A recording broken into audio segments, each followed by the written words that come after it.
Siteo duna hadien bakala sakso bat sak bom hau runar bat hadu bakan dapoi sya jaka sumar ke bahanong ba Shillong ke Shillong Civil Hospital ke samla ke badang khat khandai snam karta ke bapulia ke class 12 hapo ke Meghalaya Higher Secondary School ke badan East and West Khasiels District minta kala yo ban mi na hospital.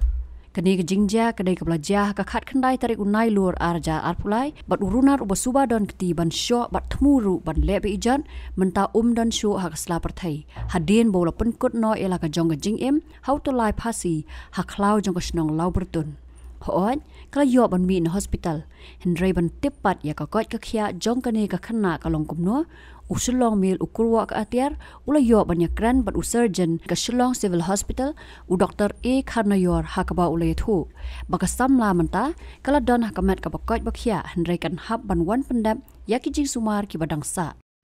Actually, the patient ini ba Kyrwoh na po Civil Hospital Mairang nantai. So whatever primary examination, itu preliminary examination, ale na po Mairang Civil Hospital. The whatever injuries ke bai dan do kila stage kila le nantai. They referred here maybe for opinion regarding the type of injuries you dan kiba injuries for Hadmet ke jong again. Then when she has come here, we have examined and then we have treated her conservatively. We come le intervention okay. We have done the CT scan of the brain, we have done CT scan thorax, abdomen, we have done all, and all those investigation it shows no abnormality. They are all normal actually. There's no kind of serious injuries actually. And so actually today we're discharging the patient. She has recovered well. We have removed all the stitches also which has been given on her. Her injuries as such, they are superficial injuries